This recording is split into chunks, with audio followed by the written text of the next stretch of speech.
जम्मू कश्मीर के किश्तवाड़ आपको लिए चलते हैं, जहां पर देश के गृह मंत्री अमित शाह पहुंचे हुए हैं। जनसभा को संबोधित कर रहे हैं सीधे आप अमित शाह। हमने वीडीटी और एसपीओ के तंत्र को मजबूत करने का काम किया है।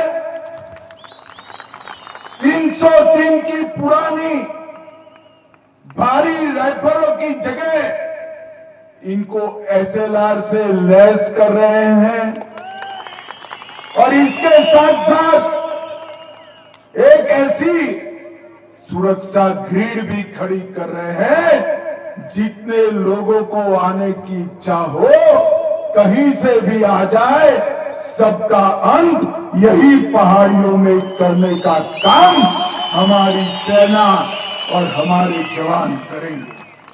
भाइयों बहनों, ये जो चुनाव है,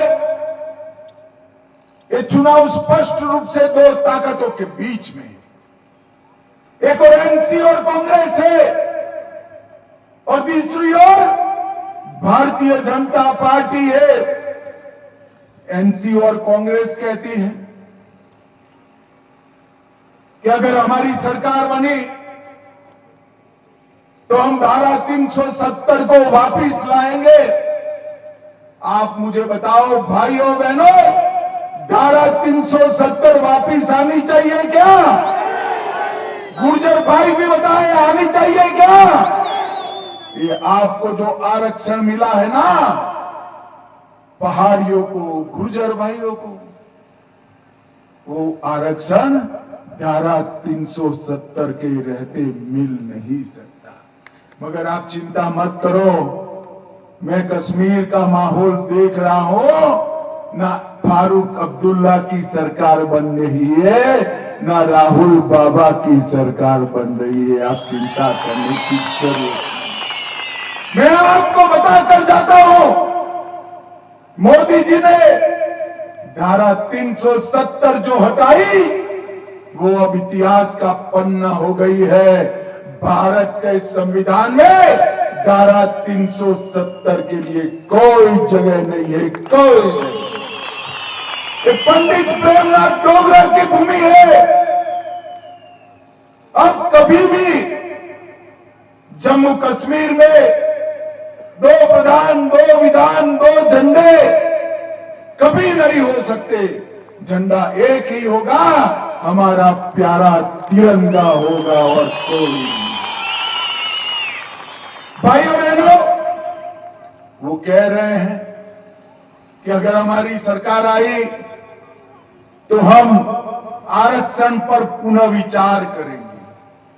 वो पुनर्विचार शब्द को जहां से में मत आइए, उनकी सरकार आई तो आरक्षण को हटा देंगे। जब पहाड़ियों को आरक्षण देने की बात आई, हमारे गुर्जर भाइयों को उकसाने का काम किया कि आप में से हिस्सा जाएगा। मैंने कहा था, गुर्जर भाइयों से वादा किया था, पहाड़ियों को आरक्षण जरूर मिलेगा, मगर गुर्जरों का आरक्षण तनिक मात्र कम नहीं होगा।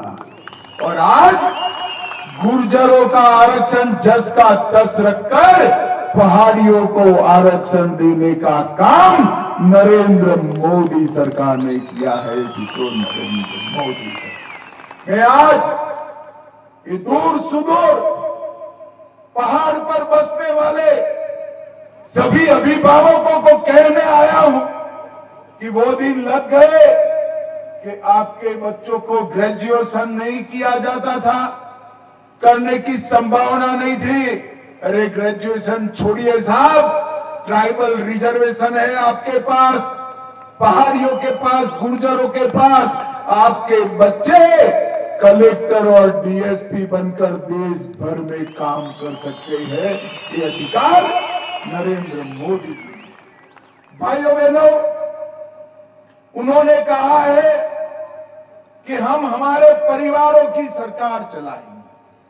नरेंद्र मोदी जी ने ये 3 परिवारों का यहां जो परंपरा था, उसको समाप्त कर पंचायती राज प्रस्तापित किया। ग्राम पंचायत, ब्लॉक के चुनाव, जिले के चुनाव हुए और हमारे बच्चे, हमारे युवा आज उभरते हुए नेता बने हैं। कल विधानसभा और लोकसभा में यहां का प्रतिनिधित्व करेंगे। भाइयों बहनों, एक और वो आतंक से लैस जम्मू कश्मीर बनाना चाहते हैं, दूसरी ओर मोदी जी विकसित जम्मू कश्मीर बनाना चाहते हैं। एक और वो माताओं बहनों को धारा 370 हटने से जो अधिकार मिला है वो अधिकार छीनना चाहते हैं। हम न केवल माताएं बहनों को तो अधिकार मिलना ही चाहिए, उसके साथ साथ गुर्जर, पहाड़ी, दलित और ओबीसी को भी आरक्षण का अधिकार देना चाहते हैं। मित्रों, ओबीसी को भी देना चाहते हैं। मैं आज मेरे मित्रों और यहां के वरिष्ठ नेता सुनील शर्मा के लिए वोट मांगने आया हूं। आप बहुत कम लोगों को मालूम होगा, मैं जब धारा 370 हट गई और डीलिमिटेशन का काम चल रहा था, ये आपके अपने बेटे सुनील ने जम्मू कश्मीर के डीलिमिटेशन को न्यायिक करने के लिए भाजपा की ओर से बहुत अच्छे से सिफारिशें की। और आज मैं कहकर जाता हूं, सुनील शर्मा को विधायक आप बनाइए, उनको बड़ा आदमी बनाने का काम हम करेंगे। इस क्षेत्र में जिस प्रकार का जनप्रतिनिधि चाहिए, डॉक्टर जितेंद्र सिंह जी मोदी जी की ऑफिस में ही विराजमान है। अच्छा है या नहीं है भाई? जोर से बोलो, है या नहीं है? अब साथ में यहां से विधायक भी चुनकर दे दो, आपका सारा काम ये दोनों की जोड़ी कर देगी, ये मैं वादा करता हूं। आप हमारे हाथ मजबूत करिए, हम विनी जी और एसपीओ को मजबूत करेंगे और आतंकवाद को पाताल तक दफन करने का काम करेंगे। आप हमारे हाथ मजबूत करिए, यहां नीलम की खदानें जो भ्रष्टाचार के कारण कभी खुली ही नहीं, इन नीलम की खदानें खुलेगी, राज्य सरकार का खजाना भी बढ़ेगा और पादर के युवाओं को नौकरियां भी मिलेगी, रोजगार भी। पादर संस्कार रोड, ये नामियार ऐसे ही नहीं आए हैं। सुनील को जिताने के लिए उनको मालूम है, जीत जाएगा तो रोड भी बनेगा, लद्दाख का भी भला होगा और जम्मू का भी भला होगा। टूरिज्म को विकसित करने के लिए पीर पंजाल की इस और जम्मू क्षेत्र में कभी काम नहीं किया गया है। मैं आज कहकर जाता हूं, भारतीय जनता पार्टी की सरकार बनाइए, सुनील को जिता दीजिए। पूंछ राजौरी में पहलगांव से भी अच्छा पर्यटन का स्थान बनाने का काम भारतीय जनता पार्टी करेगी। तवी नदी पर रिवर फ्रंट बनाया जाएगा और ढेर सारे काम मैं बाद में बताऊंगा, टूरिज्म के क्षेत्र में किए जाएंगे। करथई का हाइड्रो प्रोजेक्ट आज तय मानकर चलिए, सुनील को जिता दीजिए। डॉक्टर साहब को जिताया है, 3 महीने के अंदर इसका काम हम शुरू करने का